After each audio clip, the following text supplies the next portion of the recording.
6. Berobat pada Sinse Choa di desa Ciawi. Ubi jalar sudah tak menjalar lagi, karena kami sudah berada dalam bulan Januari tahun 1933. Tetapi saya kembali makan ubi terus-menerus seperti tempo hari di desa Sioncing. Cuma kadang-kadang saja kami makan nasi. Cia hancu, peta usi, makan ubi dengan kacang kedelai bersama kecap. Inilah makanan rakyat di daerah Cuancu dan banyak yang dimakan di musim dingin. Tetapi walaupun panen ubi itu dilakukan di bulan Juli sampai Agustus, pada bulan Desember masih ada ubi yang tinggal di dalam tanah. Orang Hokian bisa lama membiarkan ubi itu terbenam di tanah, dan bisa pula memelihara ubi supaya jangan busuk atau tumbuh. Biasanya ubi yang tiada dibikin gaplek itu dilumuri kapur dan disimpan di tempat yang kering. Yang mengherankan saya ialah ketika saya dalam tangkapan seperti di Manila dan Hong Kong, maka saya tiada merasa saldo. Rupanya penyakit itu diam terpendam. Tetapi setelah aman kembali, maka sekonyong-konyong timbullah penyakit itu. Penyakit itu memangnya tiada keras, tiada pernah memaksa saya berbaring lebih dari 1 hari, tetapi cukup keras untuk mematahkan nafsu makan, apalagi nafsu membaca. Sedikit saja saya salah makan, sedikit banyak daging, maka pencernaan dan tidur terganggu. Akibatnya ialah pusing kepala dan sakit perut. Mudah sekali kemasukan angin. Demikianlah kelemahan badan ini terus-menerus antara tahun 1925 dengan tahun 1935. Suntikan yang bermacam-macam dan berbagai dokter barat dan timur yang mendapatkan pendidikan barat tak berapa memberi pertolongan.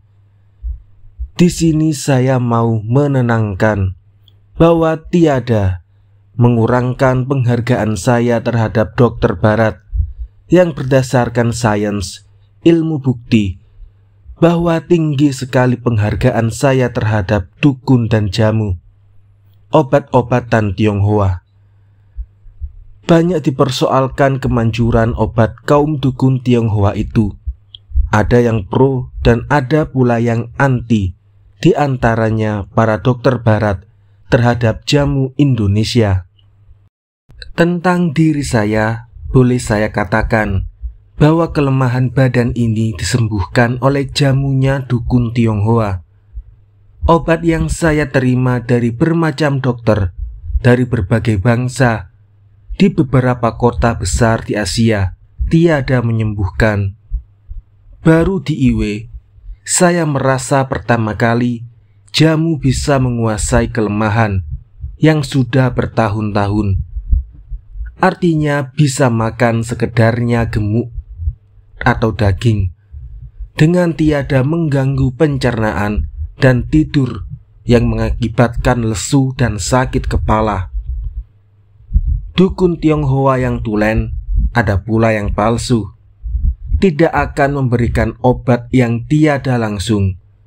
Ialah jamu yang bisa memperkuat seluruhnya badan, umumnya usus khususnya. Kalau badan sudah kuat dan usus sudah jalan, maka kelak sendirinya makanan akan dicernakan. Dukun Tionghoa juga tahu artinya castor oil, tetapi dia tidak menasihatkan memakainya kecuali dalam keadaan luar biasa. Biasanya jamu itu dimasak bersama-sama dengan bahan makanan yang mengandung khasiat. Di rumah Tianjin ada seorang ponakannya yang kembali dari Manila sudah 2 tahun tinggal di Iwe untuk berobat secara kuno. Dulunya dia sakit keras di Cebu, Filipina, dan disangka tak akan bisa hidup lagi. Dia sakit complication, tering, sakit rabu.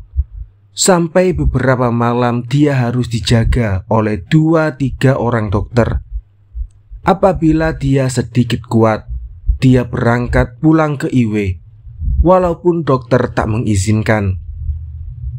Di Iwe dia memakai jamu Tionghoa. Dia sudah memakan bermacam-macam daun, buah, dan urat kayu. Memakan bebek dan penyu bercampur jamu Tionghoa.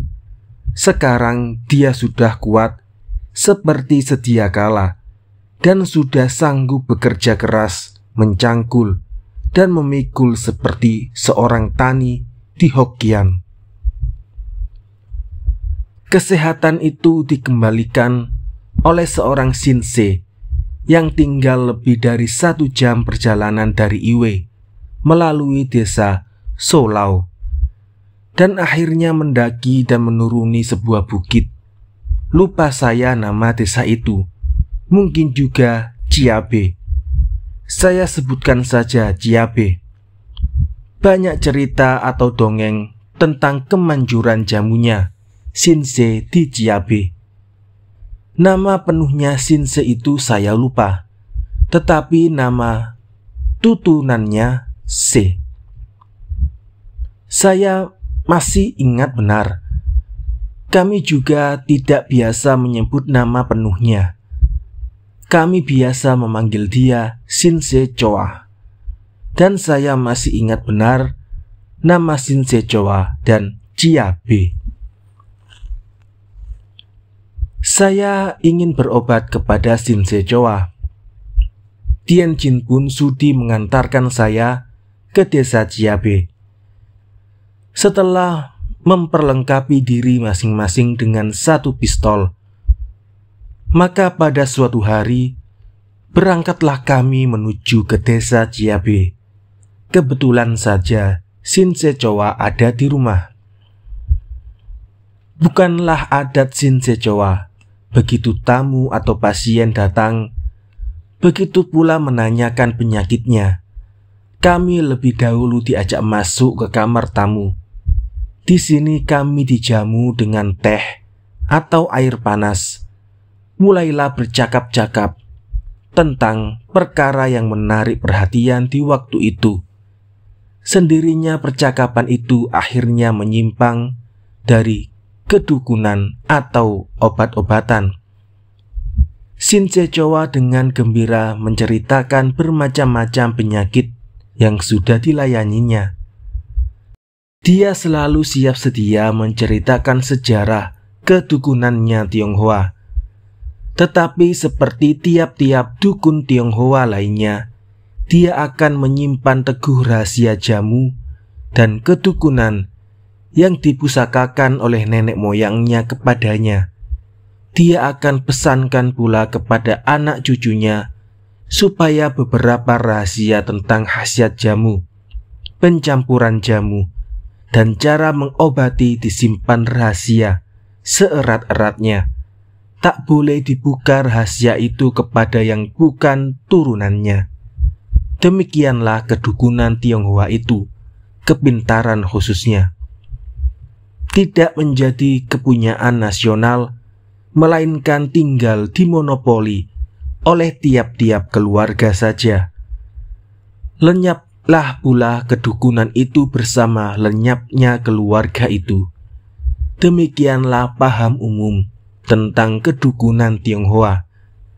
Tetapi umum pula diketahui oleh rakyat, jamu yang harus dipakai untuk mengobati sakit biasa seperti pilek, pusing, dan sebagainya.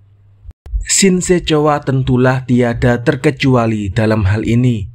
Dengan segala kehalusan diplomasi Tionghoa, dia akan menyingkiri menjawab pertanyaan yang agaknya berkenan dengan rahasia kedukunannya.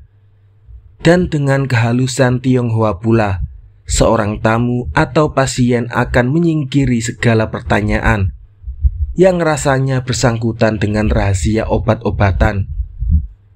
Walaupun begitu, masih banyak pengetahuan yang bisa diperoleh dengan tanya jawab yang bisa dipakai untuk kesehatan kita. Rasa kemanusiaan para dukun Tionghoa biasanya amat besar sekali. Setelah sekian lama bercakap-cakap, maka oleh Shin-se Chowa, kami diajak turun ke kamar pemeriksaan. Disinilah pula Shin-se Chowa menyimpan bermacam-macam daun, urat, buah kayu, bunga, dan bagian dari hewan yang dianggap mengandung zat sebagai bahan jamu. Tiadalah pula ketinggalan satu neraca buat menimbang beratnya tiap-tiap macam jamu. Lumpang buat menumbuk rempah tentulah pula tersedia. Lumpang inilah yang sering berbunyi keras di salah satu toko obat di kota-kota besar, seolah-olah untuk menunjukkan bahwa toko ini atau itu dikunjungi oleh tamu atau pasien. Maka banyak sekali berbunyi, berarti makin banyak pula pelanggannya. Tetapi semakin keras bunyinya, tidak pula selalu berarti bahwa toko obat itulah yang terbanyak mempunyai langganan. Toko obat yang kurang laku tentu kurang keras bunyi lumpangnya. Di sini pun bisa berlaku sesuatu pepatah, kaleng kosong keras bunyinya. Shin-se Chowa tak perlu membunyikan lumpangnya keras-keras. Dia tinggal di desa kecil saja, tetapi namanya sudah terkenal. Orang dari desa lain-lain datang sendiri ke tempatnya meminta pertolongan. Bukan pula di desa Jiabe saja dia menjalankan praktiknya. Dia lama tinggal di Filipina dan cukup mendapatkan hasil daripada pekerjaannya. Dia sanggup mendirikan rumah yang sedang besarnya buat hari tuanya di desa ibu bapaknya di Jiabe. Tamu yang datang sendiri di rumahnya seorang dukun selainnya daripada bayaran obat. Biasanya membayar $1. Boleh lebih dan boleh pula kurang, menurut penyakit dan kekuatan pundinya si sakit. Kalau lebih kurang $3, ialah berhubung dengan ongkos kendaraan, tandu atau becak. Di kamar obat Shin-se Chowa melakukan pemeriksaan yang terakhir. Sebenarnya dalam percakapan tadi, Shin-se Chowa sudah sedikit dapat pemandangan tentang kesehatan saya. Sekarang dia cuma tinggal memastikan penyakit saya dengan mengadakan beberapa pertanyaan. Tentulah tiada dilupakan pemeriksaan puls, nadi tangan, pelupuk mata, warna kuku, dan warna lidah. Kemudian Shin-se Chowa mengambil kertas Tionghoa yang memakai alamatnya. Dengan pensil dan tinta Tionghoa, mulailah dituliskan semua nama jamu yang harus dicampurkan pula. Disebutkan beberapa air yang perlu dipakai untuk memasak dan berapa pula mestinya didapat sisa air masakan itu. Kalau saya tak salah, maka tak kurang dari 18 macam bahan yang dicampurkan. Ada bahan yang bisa didapat di Hokkien sendiri, tetapi ada pula yang harus didatangkan dari Sichuan, Mongolia, dan Korea. Sambil menghitung nadi tadi, Shin-se Chowa mengatakan bahwa badan saya amat panas. Singku Jindiat. Istilah ini acap kali benar dipakai oleh dukun Tionghoa. Yang dimaksudkan badan panas itu ialah darah yang terlalu panas. Menurut kedukunan Tionghoa, maka darah panas itu menyebabkan kurangnya nafsu makan, kurang kuatnya pencernaan, dan kurang menyenyaknya tidur. Shinse Tionghoa dalam hati ini berusaha mendinginkan darah itu. Berapa cocoknya istilah ini dengan ilmu kedokteran modern, tiadalah sanggup saya memeriksa. Dalam usaha mendinginkan darah itu, maka sendirinya kami sampai kepada persoalan makanan. Shinse Chowa menasihatkan saya, "Jiakpo, memakan yang mengandung zat kuat." Saya dinasihatkan memakan bebek, jiakok, yang dimasak bersama dengan obat. 6 ekor bebek harus dimakan, seekor seminggu.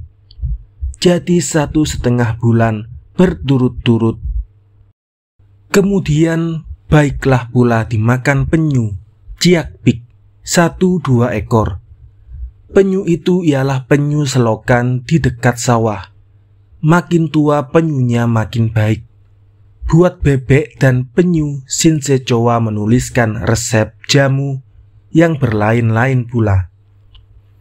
Maka dengan nasihat memakan bebek untuk memperkuat badan, perut dan saraf, tibalah Shinse Chowa kepada riwayat ratusan, kalau tidak ribuan bebek yang dipelihara di suatu payau yang sedikit jauh letaknya dari desa kami. Katanya Sahibul Hikayat, pada suatu masa Hong Te, yakni Baginda Maharaja Langit, datang mengunjungi Cuancu, ibu kota Hokkien, melalui payau tersebut. Setelah Hong Te memperhatikan payau itu, maka sekonyong-konyong Baginda mendapat ilham dan berkata, "Payau ini baik sekali dipakai buat memelihara bebek hitam. Oak, dagingnya kelak akan berkhasiat po buat manusia." Benar apa tidaknya Maharaja Langit pernah melalui payau itu, dan pernah apa tidaknya oak yang dipelihara di payau dekat Cuancu itu mengandung po, khasiat. Tiadalah dapat saya memutuskan secara ilmu modern, tetapi memangnya benar bahwa 6 ekor bebek hitam dari payau dekat Cuancu itu banyak mengadakan perubahan dalam badan saya. Benarlah pula kebanyakan obat-obatan Tionghoa itu banyak mengandung dongeng. Tidak saja obat itu didongengkan, tetapi juga cara eksperimen mendapatkan obat itu.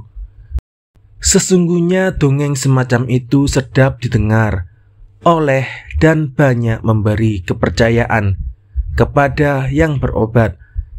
Saya masih ingat salah satu daripada dongeng, bagaimana dukun Tionghoa di zaman lampau mendapatkan obat untuk sakit rabu. Kabarnya konon sang dukun membikin seekor anjing sakit rabu. Anjing itu diberi makanan yang sudah dimamah oleh si sakit rabu tadi. Anjing tadi ditulari penyakit rabu. Si anjing yang bisa mencari obat buat dirinya sendiri itu terus diikuti perjalanannya oleh dukun eksperimentalis kita tadi. Sampailah mereka kepada sebuah kuburan. Di sana anjing tadi mendapatkan cendawan yang terus dimakannya. Cendawan itulah pula yang dipakai oleh si dukun tadi sebagai salah satu bahan mengobati penyakit rabu. Sesudah diperiksa, ternyatalah sudah cendawan tadi tumbuh di tanah di depan rabunya. Satu mayat yang sudah meninggal lantaran penyakit rabu. Berapa benarnya pengobatan semacam itu, dan benar atau tidaknya pula cara mendapatkan obat semacam itu di zaman purbakala, atau eksperimen semacam itu cuma salah satu seponggoh, eco, dan eksperimen barat modern tentulah pula terserah kepada ahli obat dan ahli sejarah saja. Tetapi memang lazim didengar semboyan kedukunan Tiongkok. Racun dilawan racun menjadi obat. Sakit mata obatilah dengan mata. Sakit jantung obatilah dengan jantung hewan, dan sebagainya. Pemeriksaan percakapan dari dongeng banyak mengambil waktu. Hari sudah pukul 1. Kami minta izin kembali pulang. Shinse Chowa tak mengizinkan sedemikian itu. Makan dahulu, sebab perjalanan agak jauh. Diusulkan oleh Shinse Chowa. Kami terima usul itu. Di belakangan harinya saya sendiri sekali dua pergi mengunjungi dukun Tionghoa yang ramah tamah dan amat simpati itu. Wajah dan suaranya memberikan banyak kepercayaan kepada yang sakit. Di suatu desa kecil di Tiongkok seperti Iwe, di musim dingin pula di bulan Januari, di mana masyarakat yang segala asing itu menambah kesunyian, maka perawatan badan yang sudah banyak menderita dorongan alam adalah satu peristiwa yang sedikit memberi penghiburan. Saya dapat menyaksikan dan mempelajari bagaimana ibu dan istri-istri Tien menyelenggarakan bebek hitam yang sudah dibeli. Pelajaran itu berguna sekali buat saya dengan resep yang saya terima dari Shinse Chowa di belakang hari selama saya tinggal di Tiongkok. Saya sekali atau 2 kali sebulan sendiri menyelenggarakan Ciak Ak itu dengan memakai bebek biasa sebagai bahan.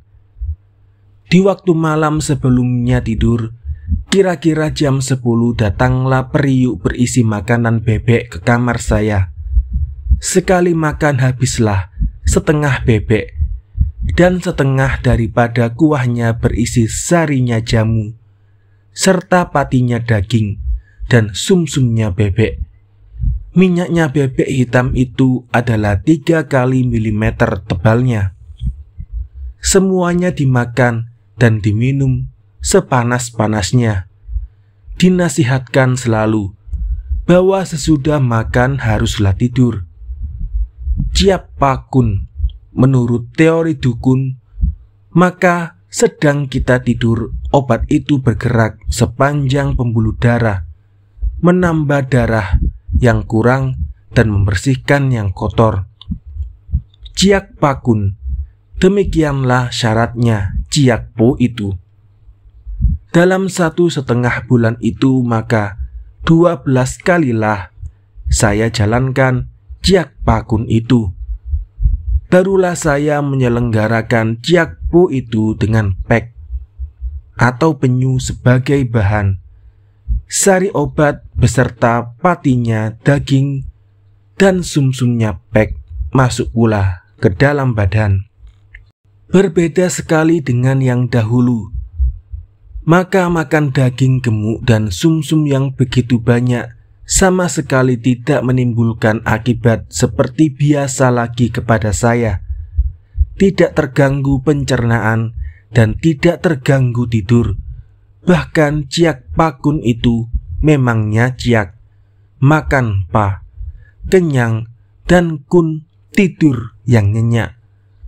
Zonder jamunya Shinse Chowa, daging dan minyaknya bebek hitam sebanyak itu pastilah akan mengakibatkan terganggunya pencernaan dan tidur serta pusing kepala berhari-hari.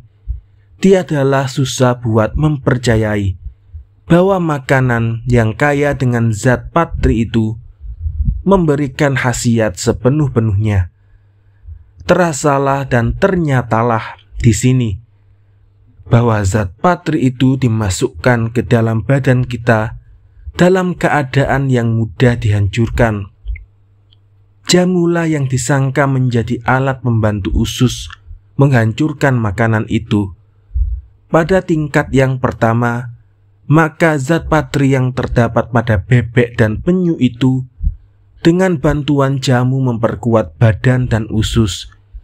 Pada tingkat kedua, maka badan dan usus yang sudah lebih kuat itu memudahkan cernanya makanan. Tingkat kedua ini mulai saya peroleh di IW. Demikianlah saya mendapatkan jalan buat meneruskan perbaikan kesehatan. Perlahan-lahan kembalilah kesehatan itu sesudah hilang bertahun-tahun lamanya. 1925-1935. Makanan mulai mudah dihancurkan dan tidur mulai nyenyak. Inilah rasanya pangkal kesehatan. Kesunyian di desa Iwe seperti di desa lain-lainnya di Tiongkok diselingi oleh keramaian pada tiap-tiap tahun baru, oleh Cap Gome, perkawinan dan kematian.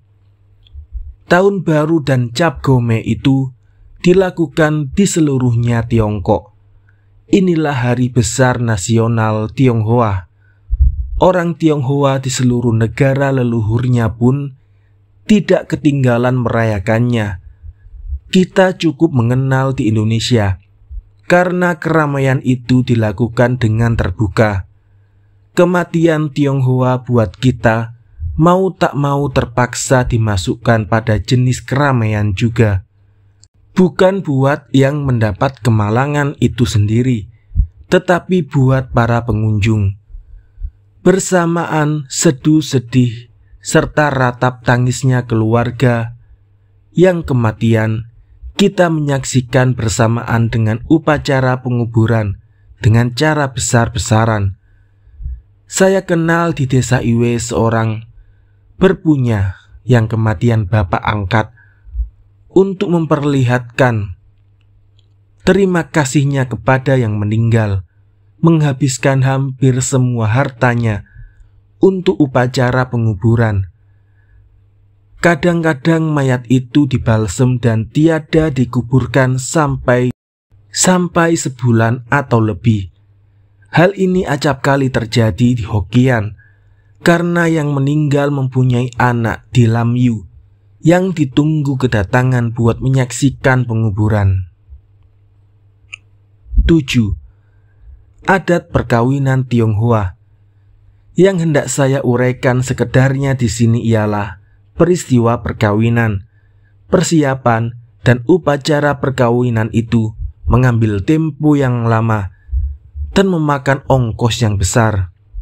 Yang pertama ialah atas adat paling kolot.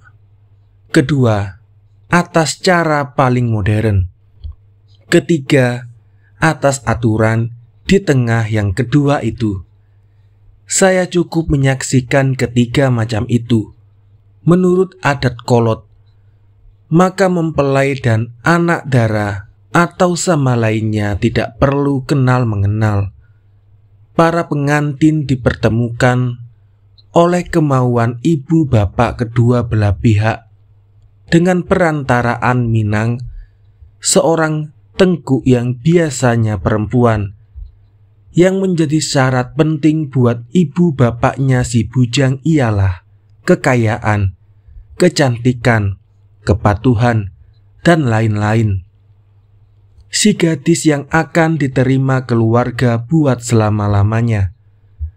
Buat ibu bapaknya si gadis, syarat yang terutama tentulah kekayaan dan kekuatan bekal menantunya, kemana gadis akan diserahkan buat selama-lamanya. Tapo kaya lau cawe kia palang Anak lelaki kita yang punya, anak perempuan orang lain yang punya. Ibu bapak yang kaya biasanya memakai lebih dari seorang Minang. Tengku terletak pada Minanglah banyak tergantung jaya atau gagalnya sesuatu perkawinan. Tak sukar dimengerti bahwa tujuan yang pertama seorang Minang ialah supaya perkawinan berlangsung. Apabila berlangsung, maka ia mendapatkan yang dicarinya, ialah uang sebagai upah. Sudahlah tentu seorang Minang berusaha sekeras-kerasnya memuji bakal pengantin dan keluarganya pengantin itu. Oleh karena kepintarannya dan pengalamannya dalam hal melayani langganannya, maka hidung mancung serta utang menjadi piutang, yang miskin menjadi kaya. Banyak perkawinan yang lucu yang terjadi karena usahanya para Minang. Pernah lelaki yang tua bungkuk kawin dengan gadis yang cantik molek, yang lumpuh kawin dengan yang buta. Memangnya yang menang dalam perkawinan secara adat kolot itu biasanya Minang yang cerdik. Perkawinan yang modern disangka diakibatkan oleh modernisme yang bertiup ke Tiongkok sebagai yang besar di bawah motion picture bioskop. Besar sekali pengaruhnya Carl Gable, Greta Garbo, Dorothy Lamour, dan lain-lain bintang Hollywood terutama di antara para pelajar dan mahasiswa Tionghoa. Dasar perkawinan modern itu ialah sebaliknya daripada dasar yang baru disebutkan di atas. Para pengantin tidak lagi mau menjadi objek perkakas mati para ibu bapak dengan Minangnya, melainkan mau menjadi subjek, menjadi seorang yang menentukan kesukaan diri sendiri. Perkawinan modern ini jadinya berdasarkan saling merangkul. Syukur kalau orang tuanya menyetujui. Kalau tidak, perkawinan akan berlangsung zonder upacara yang lama dan mahal. Mestinya perkawinan semacam itu yang sebaiknya. Syaratnya yang pertama ialah kalau kedua belah pihak mempunyai watak yang isi mengisi. Kedua belah pihak mempunyai cukup tanggung jawab satu sama lainnya, dan terutama kepada turunannya. Syarat yang lain adalah kesanggupan mencari nafkah. Tetapi semua syarat tersebut tak dapat dianggap cukup ada pada usia pemuda-pemudi dalam Strumundrang periode atau usia bergelora, seperti terdapat pada pemuda-pemudi pelajar sekolah menengah ataupun universitas. Banyak di antara perkawinan atas dasar saling mengakui. Itu saya ketahui berakhir dengan tragedi, kesedihan. Ada yang memukul istri mudanya, ada yang mempertaruhkannya kepada temannya setelah ia jemu. Ada pula yang menceraikan bekas kekasihnya dengan anaknya. Dan ada pula bahkan banyak gadis yang membuang atau membunuh anaknya. Tetapi membantah kemauan pemuda-pemudi modern oleh ibu bapak kolot tak pula sedikit bahayanya di Tiongkok modern. Sering kita membaca di surat kabar di kota besar, pemuda-pemudi ini melarikan diri, menggantung diri, atau menerjunkan diri ke dalam air. Jalan tengah ialah jalan di antara yang kolot dan yang paling modern pun tak selalu jaya. Tetapi rupanya ada yang mempunyai tempat sendiri. Inilah macamnya perkawinan yang dilakukan di rumah Tianjin semasa saya berada di Iwe. Pemuda Tan Hiem Tan sudah lama kenalan dengan seorang pemudi. Hien Tam ialah adiknya Tan Tianjin yang sudah kita kenal dalam riwayat ini. Hien Tam baru saja tamat sekolah menengah dagang di satu kota murid dekat Amoy bernama Chibi. Pemudi tadi pun bersekolah di situ juga, ialah pada sekolah guru perempuan. Kabarnya pemudi tadi disekolahkan di sana oleh Tianjin sendiri, di kota Chibi, tempat lahirnya hartawan Tan Kah Keh. Maka Hien Tam dan pemudinya mempunyai pergaulan yang merdeka. Tak ada barangkali di seluruhnya Tiongkok pergaulan merdeka antara pemuda-pemudi yang lebih umum daripada Chibi. Tetapi tak ada pula sekolah di Tiongkok yang mempunyai tragedinya perkawinan berdasarkan saling mengakui.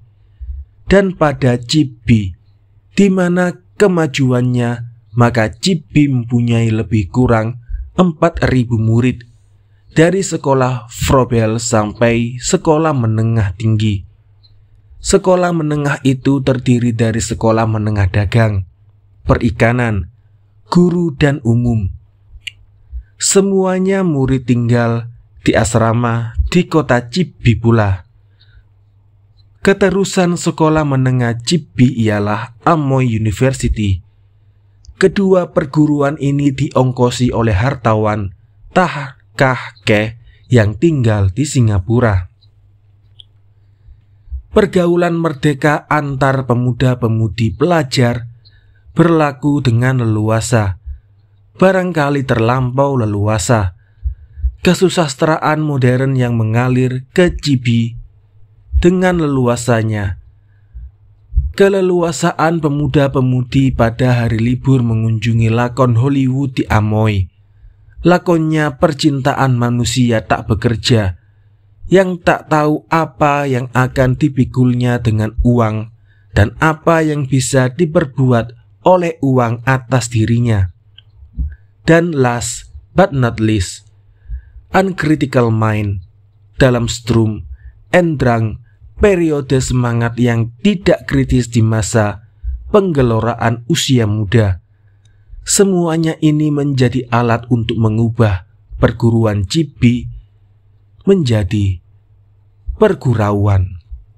Tak sedikit pemuda-pemudi yang pada permulaan belajarnya memberi pengharapan baik, di kemudian hari terombang-ambing di antara perguruan dan pergurauan, dan akhirnya terpelanting ke golongan kegagalan.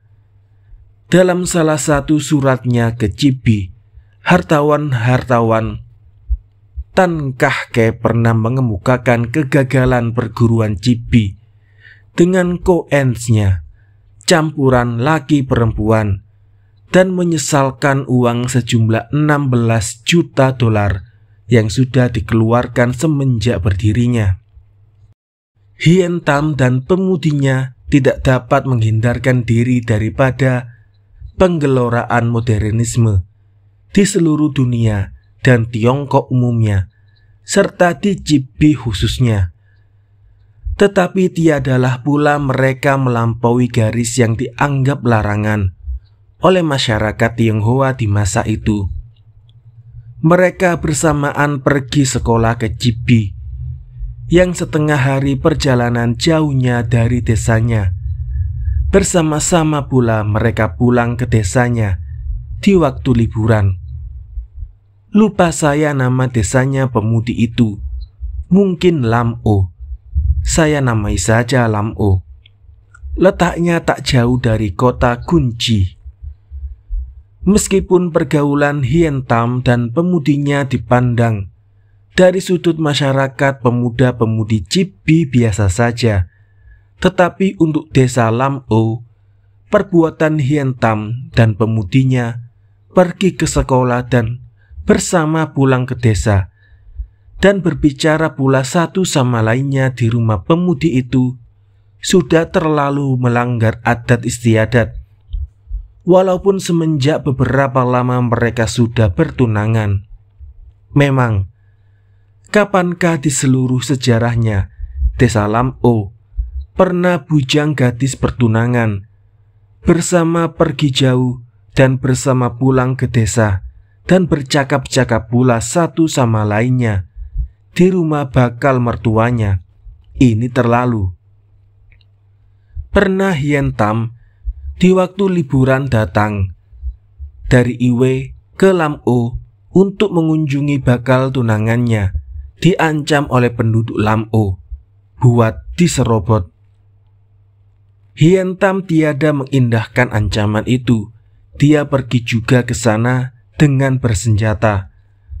Sampai waktu itu Hien Tam masih selamat. Malah pertunangan akan disudahi dengan perkawinan. Proses perkawinan semacam ini pun ialah yang bukan lagi secara kolot dan tidak pula secara ultra modern ini masih mengambil banyak tempo dan banyak ongkos. Saling hadiah menghadiahi barang yang ditetapkan adat ratusan tahun harus dilakukan. Bakal istri harus diberikan sepertegak pakaian yang baru dan cocok harganya dengan standing atau kedudukan bakal suami dalam masyarakat. Mas kawin tiadalah pula boleh dilupakan. Banyaknya ditetapkan dengan persetujuan kedua belah pihak. Tiada sedikit tempo yang terpakai buat perundingan menetapkan banyaknya mas kawin itu. Akhirnya hari yang sudah lama ditunggu-tunggu oleh kedua keluarga Tan dan Go, malah oleh kedua desa yang akan dirapatkan dengan perkawinan itu sudah tiba. Kedua pengantin sudah siap menanti dengan pakaian yang sebagus-bagusnya. Hien Tam sebagai pemuda modern memakai pakaian Eropa tulen. Cuma sedikit keaslian yang terlihat pada bakal istrinya yang biasanya berpakaian modern pula. Hien Tam menunggu di Iwe dan bakal istrinya akan datang dari desa Lam-o. Hien Jin dan istri, dua lelaki lain dalam rumah dengan istri, Ibu Tien Jin, dan seorang perempuan muda lagi, beberapa anak, dan jangan lupa saya sendiri sebagai anggota baru rumahnya. Orang atau Tan Pek Lam, tuan rumah yang sebenarnya, siap pula berpakaian untuk menunggu datangnya anggota baru dari desa Lam-o. Banyak pula penduduk Iwe tua muda, terutama anak-anak keluar rumah, ikut menyaksikan perkawinan itu dari anggota keluarga yang rumahnya terbesar buat seluruhnya desa Iwe. Matahari sudah sedikit melampaui puncaknya, tetapi pengantin dari Lam-o belum juga kelihatan. Akhirnya terdengarlah bunyi canang rebab dan suling sayup-sayup sekali dari balik bukit mendekati Iwe.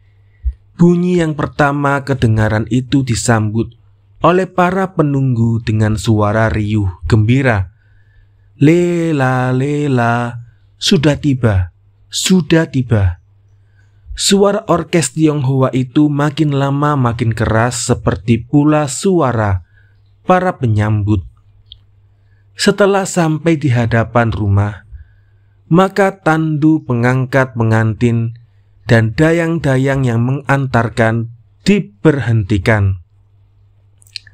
Maka keluarlah anak dara dari tandu disambut oleh mempelai.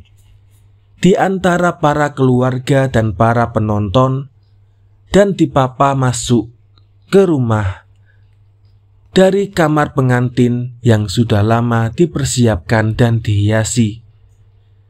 Hari itu berakhir dengan selamatan seperti juga yang kita kenal di Indonesia. 1-2 malam terus-menerus dipermainkan wayang Tionghoa di depan rumah. Permainan ini tentulah menarik perhatian sampai seluruhnya desa Iwe, beserta banyak pula tamu di sekitarnya desa Iwe. Caranya pengantin baru di desa yang baru pula baginya diperkenalkan dengan para penduduk di desa Iwe dan desa sekitarnya amat menarik hati. Bermalam-malam lamanya, pintu dibuka untuk menunggu rombongan tamu. Ialah kaum lelaki yang datang dari mana-mana tempat pada malam hari untuk memperkenalkan dirinya dengan jalan penggodaan. Sebelum mereka masuk, maka mereka menyembunyikan mercon di halaman rumah. Kemudian kedua pengantin yang duduk berpakaian bagus diajak berbuat begini atau begitu.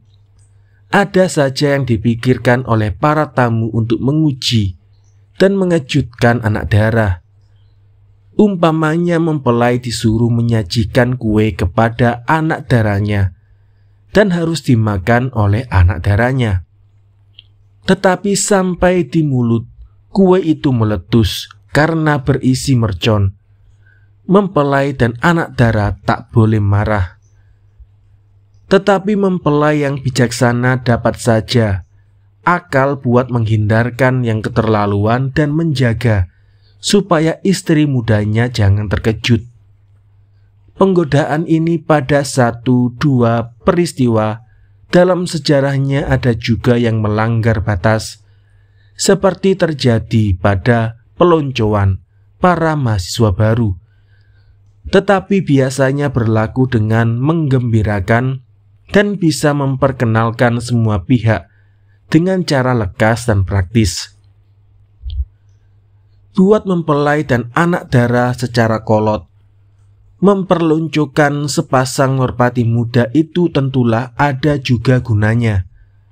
Mereka sebelumnya kawin mungkin sama sekali belum kenal mengenal. Perkenalan laki istri dan perkenalan anak dara dengan sekitar atau tempat baru baik juga dilakukan dengan kelucuan dan kegembiraan. Tetapi antara Hientam dan istrinya perkenalan itu sudah lama berlaku. 8. Adat berterima kasih kepada leluhur. Ada lagi peristiwa desa yang setiap tahun berlaku, baik juga sedikit diceritakan di sini, sekedar untuk menambah pengetahuan kita tentang adat istiadatnya satu bangsa besar di dunia ini yang mempunyai anggota terbilang jutaan di tengah-tengah masyarakat seluruhnya Indonesia. Kita kenal bangsa Tionghoa sebagai penganut agama Buddha, seperti leluhur kita di zaman Sriwijaya. Kita boleh pula saksikan berapa eratnya perhubungan Buddhisme Tionghoa itu dengan Indonesia. Bahkan tak kurang eratnya dengan perhubungan Tionghoa dengan Hindustan. Bukankah wali pertama Buddhisme Tionghoa itu seperti para rahib I Ching, Tan Hien, dan Chuang Cheng bertahun-tahun lamanya tinggal di Sriwijaya, mempelajari bahasa Sanskerta dan agama Buddha. Tetapi selainnya persamaan dan perhubungan bangsa Indonesia dengan Tionghoa dalam keagamaan di zaman silam itu, ada lagi persamaan lain dalam pandangan hidup sesudah mati, ialah pemujaan arwah leluhur. Tiada bisa disangkal bahwa sebelumnya Islam dan Hindustan masuk ke masyarakat kita, maka leluhur bangsa Indonesia rupanya memusatkan pemujaannya pada arwah leluhurnya. Wayang adalah peninggalan leluhur kita sebagai alat pemujaan itu. Selainnya daripada memuja arcanya Buddha di dalam tempel yang tersohor di gunung dan bukit di seluruhnya Tiongkok, maka pemujaannya arwah leluhur itu tiadalah kurang artinya buat hidupnya Tionghoa. Berhubung dengan itu, maka kuburan itu adalah salah satu tempat yang amat dipentingkan. Di sekitar kuburan inilah disangka arwah leluhur itu bersemayam. kepercayaan kepada Hong Shui adalah umum dan dalam sekali terpendam di kebanyakan sanubari Tionghoa. Kaum terpelajar pun tiada kecualinya. Menurut kepercayaan kepada Hong Shui itu, maka tanah baik yang didapat untuk kuburan seseorang yang meninggal itu boleh mengakibatkan kebahagiaan kepada turunan. Sebaliknya pula ada kepercayaan bahwa kalau tulang belulang leluhurnya seseorang besar bisa didapatkan, bersama-sama dengan tulang belulangnya juga dilemparkan ke laut, maka sekonyong-konyong akan hilanglah kebahagiaan orang besar tadi. Dia tiba-tiba akan ditimpa kemalangan. Apa definisinya Hong Shui itu? Susahlah didapat oleh beberapa intelek. Hong Shui itu dianggap sebagai listrik yang terus memancar kepada jiwa turunannya. Bagaimananya tentulah tak dapat dipastikan. Buat rakyat biasa, Hong Shui itu berarti kuburan di tanah bahagia, dingin. Bagaimana juga leluhur itu masih bersemayam di tanah bumi ini. Sebab itukah kuburan itu penting sekali di mata rakyat Tionghoa. Di Tiongkok Utara, Hong Shui itu ialah semangat atau spirit, angin dan air yang terus dipuja.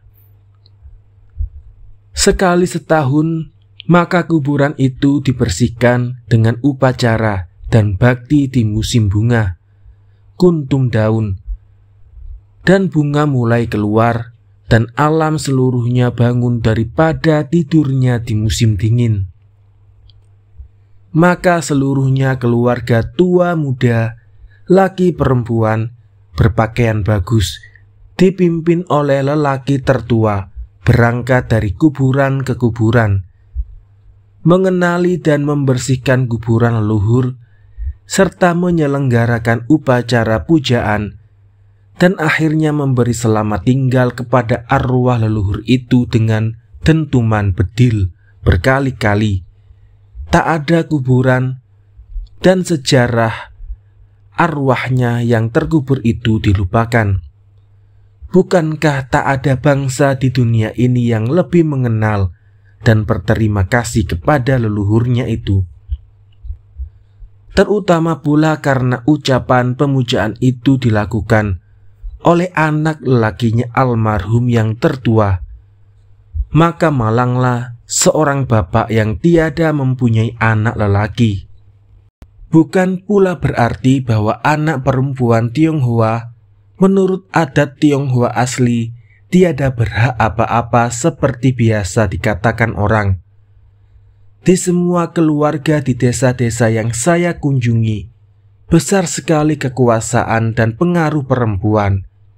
Ibu Kikok di desa Sionjing dan Ibu Tianjin, kedua berlaku sebagai raja de facto di dalam keluarganya, terutama dalam urusan harta benda. Bukankah di mana-mana dan dalam segala sumber pencarian seperti pertanian dan perdagangan, Tionghoa istri itu rajin dan taat membantu suaminya. Pengetahuan dan pengalamannya yang banyak itu tak bisa diabaikan begitu saja, apalagi di masa susah. 9. Meninggalkan desa Iwe dengan penuh kenangan. Akhirnya setelah 3-4 bulan saya berobat, beristirahat dan menambah pengetahuan mengenai masyarakat desa Tionghoa, maka datanglah waktunya meninggalkan keluarga yang baik budi itu. Kesehatan saya sudah mendapatkan kepastian buat dilanjutkan. Saya mendapatkan rahasia caranya hidup, makanan yang baik buat saya, apa yang tidak, bagaimana cara memasaknya, dan sebagainya. Obat mana, dengan bahan apa yang baik saya selenggarakan, dari tempo ke tempo untuk memperkuat badan yang banyak menderita itu. Perbandingan gerak badan dan tidur tiada pula boleh dilupakan. Iwe dengan laut dan pesisirnya, ladang dan bukit-bukitnya, banyak sekali mengambil bagian dalam pengembalian kesehatan saya itu. Tetapi walaupun begitu, saya harus meninggalkan desa ini, karena hampir semuanya lelaki dalam keluarga Tan akan meninggalkan desanya. Tianjin baru saja kembali dari Filipina. Hien Tam pun dengan istrinya akan kembali ke Filipina. Yang tinggal cuma orang tua Tan dan beberapa perempuan muda, penghuni atau penjaga rumah. Tibalah sudah waktunya untuk berangkat. Semua keluarga tua muda diketahui oleh ibunya Tianjin dengan para istri lain-lainnya beserta anak-anak keluar rumah untuk mengantarkan. Tak ada bedanya dengan peristiwa memberi selamat jalan kepada keluarga sendiri. Mungkin berlebihan, karena kami kedua belah pihak banyak membuktikan perasaan terharu dan iba berpisah. Oleh beberapa anggota saya sudah dianggap sebagai anggota keluarga sendiri. Buat mereka, perginya Tianjin ialah untuk mencari nafkah ke tempat yang tertentu atas pencarian hidup yang sudah tetap seperti di Filipina. Mereka tahu saya tiada mempunyai pencarian yang pasti itu dari tempat keluarga yang dapat ditumpangi. Mereka tahu bahwa saya adalah seorang yang dicari, dikejar buat ditangkap di mana saja berada. Sudah dipastikan kepada saya oleh salah seorang anggota keluarga bahwa sesudah 3 tahun saya boleh kembali ke Iwe untuk mendiami sebuah kamar sampai hari terakhir. Yang dimaksudkan ialah rupanya kamar orang tua Tan yang sudah amat tua dan selalu saja itu. Beratlah hati meninggalkan keluarga baru ini apabila saya mendaki bukit meninggalkan Iwe, menoleh ke pesisir dengan pasir putih dan air tenangnya, ke bukit dan ladang, ke kiri kanan yang saya kenal baik, dan menoleh ke belakang, ke rumah dan keluarga yang saya anggap tak asing lagi. Maka ada juga sentimen, perasaan tersangkut timbul di dalam dada. Tetapi perjalanan mesti terus entah kemana. Saya belum merasa cukup sehat buat tinggal di dalam kota dengan keramaian serta hawa kotanya seperti Amoy.